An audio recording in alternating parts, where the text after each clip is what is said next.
Salam Bapak Ibu Saudara-saudari yang dikasihi oleh Tuhan Yesus. Renungan firman Tuhan pada hari ini terambil dari Mazmur 128 ayat 1 hingga ayat yang ke-6.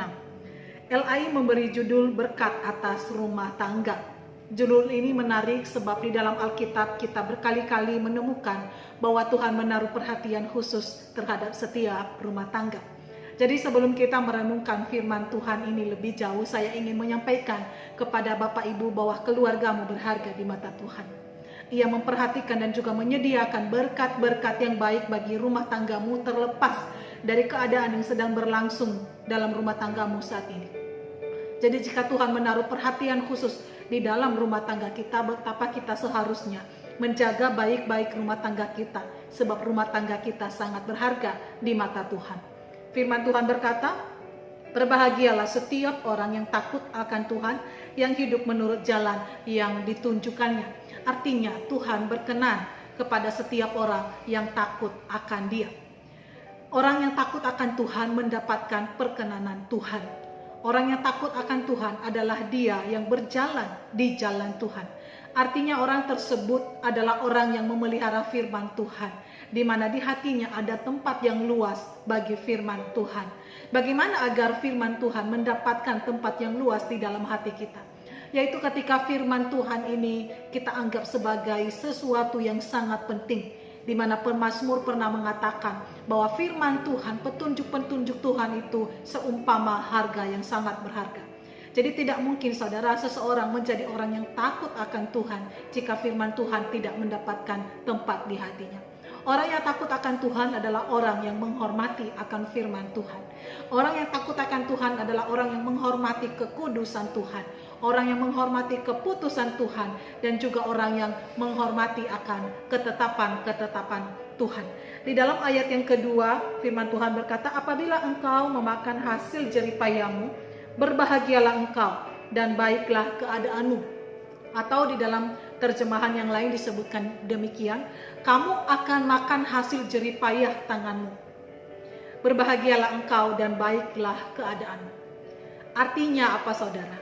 Orang yang takut akan Tuhan diberkati oleh Tuhan. Usaha dan pekerjaannya diberkati oleh Tuhan. Dan ia bahkan bisa makan dari hasil jeripayah. Artinya apa? Tidak sia-sia apa yang ia usahakan, tidak sia-sia apa yang ia kerjakan. Seperti di dalam Mazmur 1, firman Tuhan berkata, berbahagialah orang yang kesukaannya ialah Taurat Tuhan, dan yang merenungkan Taurat itu siang dan malam. Ia seperti pohon yang ditanam di tepi aliran air, yang menghasilkan buahnya pada musimnya, dan yang tidak kelayu daunnya. Apa saja yang diperbuatnya berhasil. Ayat yang ketiga, istri akan menjadi seperti pohon anggur yang subur di dalam rumahmu, anak-anakmu seperti tunas pohon zaitun sekeliling mezamu. Saudara, di dunia kuno anggur adalah simbol dari kemakmuran atau kesuburan. Dan pohon zaitun adalah simbol dari kekuatan, dari berkat Tuhan dan juga dari harapan.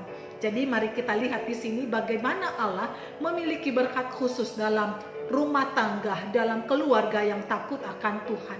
Berkat itu mencakup panen yang berhasil, pekerjaan dan usaha yang diberkati, serta istri yang bahagia, serta anak-anak yang kuat, yang disimbolkan oleh pohon anggur yang berbuah dan juga pohon zaitun.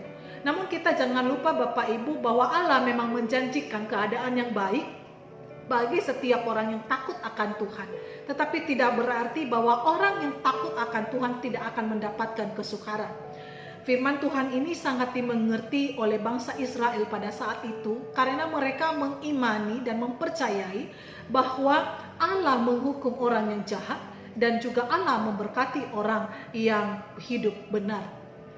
Maka teman-teman Ayub begitu berani menuduh Ayub telah berdosa kepada Tuhan sehingga ia mengalami penderitaan yang sangat berat. Namun bagi kita dijelaskan bahwa tidak melulu kesukaran, sakit, penyakit, kesulitan, bahkan penderitaan adalah hukuman Allah atas kefasikan dan kejahatan. Yesus bahkan berkata bahwa penderitaan, sakit, penyakit, dan kesukaran seringkali dipakai Allah untuk menyatakan kemuliaannya dan juga pekerjaan-pekerjaannya yang besar di tengah-tengah umat manusia. Tetapi seandainya Bapak Ibu orang yang takut akan Tuhan itu mengalami penderitaan, Allah tetap setia menjaga dan memelihara. Ayat yang keempat, sesungguhnya demikianlah akan diberkati orang laki-laki yang takut akan Tuhan. Mengapa laki-laki yang disebutkan di sini? Karena Tuhan sudah menetapkan laki-laki sebagai kepala atas keluarga, kepala atas rumah tangga, sebagai pemimpin atas rumah tangga. Lalu apakah istri tidak ada tanggung jawabnya di dalam bagian firman Tuhan ini? Tetap ada. Karena Allah yang telah menetapkan dan mengangkat laki-laki menjadi pemimpin, kita sebagai istri yang takut akan Tuhan seharusnya menghormati otoritas Allah yang telah mempercayakan kepemimpinan di dalam keluarga itu kepada laki-laki. Jadi seharusnya dalam keluarga tidak ada perebutan kekuasaan dan kepemimpinan antara suami dan istri. Sebab rumah tangga kita bukanlah gedung DPR atau partai politik. Ayat 5 sampai ayat yang ke-6 merupakan penutup yang sangat baik. Kiranya Tuhan memberkati engkau dari Sion supaya engkau melihat kebahagiaan Yerusalem seumur hidupmu dan melihat anak-anak dari anak-anakmu. Damai sejahtera atas Israel. Melihat anak-anak dari anak-anakmu. Artinya apa saudara? Keluarga yang takut akan Tuhan. Kepala keluarga yang mengasihi Tuhan. Kepala keluarga yang menjunjung tinggi akan firman Tuhan. Ia akan melihat anak-anak dari anak-anaknya. Artinya apa? Dia akan memiliki keturunan yang baik. Dia akan memiliki keturunan yang membawa damai sejahtera bagi Israel. Bapak Ibu saudara-saudara yang dikasihi oleh Tuhan Yesus, kita telah memasuki Prapaskah yang ketiga. Mari kita terus berbenah diri. Adakah saat ini keluarga kita sedang dalam masa-masa sulit? Relasi yang retak, perebutan kepemimpinan antara suami dan istri terus berlangsung hingga saat ini? Kurangnya kesatuan hati di dalam hidup berumah tangga? Atau jangan-jangan kesulitan ekonomi dan kesusahan hidup yang diakibatkan oleh pandemi merontokkan akan keharmonisan di dalam keluarga kita?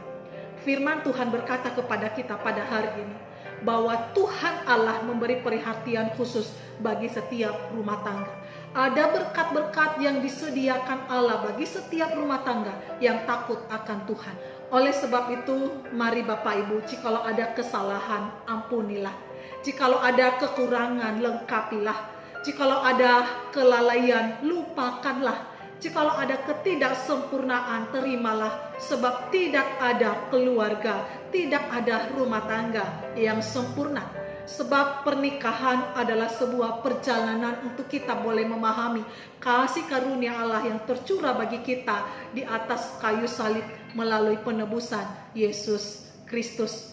Mari, karena kita telah menerima pengampunan di dalam Yesus Kristus, itulah yang menolong kita setiap rumah tangga untuk dapat saling mengampuni, saling menerima, saling mengasihi, dan saling melayani satu dengan yang lain. Tuhan memberkati keluargamu. Mari kita bersatu di dalam doa. Bapa kami yang bertata di dalam kerajaan sorga, mampukan kami agar kami menjadi keluarga-keluarga yang takut akan Tuhan, sehingga keluarga kami menjadi keluarga yang berkenan di hati Tuhan. Engkau yang membalut setiap hati yang terluka, Engkau yang memulihkan setiap hati yang kecewa, dan biarlah ya Tuhan, kasih Tuhan terus memenuhi kami di dalam keluarga kami, dan kami mohonkan berkat-Mu kiranya turun atas setiap keluarga kami. Engkau mampukan kami untuk menjadi keluarga yang takut akan Tuhan, yang hidup di dalam kebenaran firman Tuhan. Di dalam nama Yesus Kristus kami berdoa. Amin.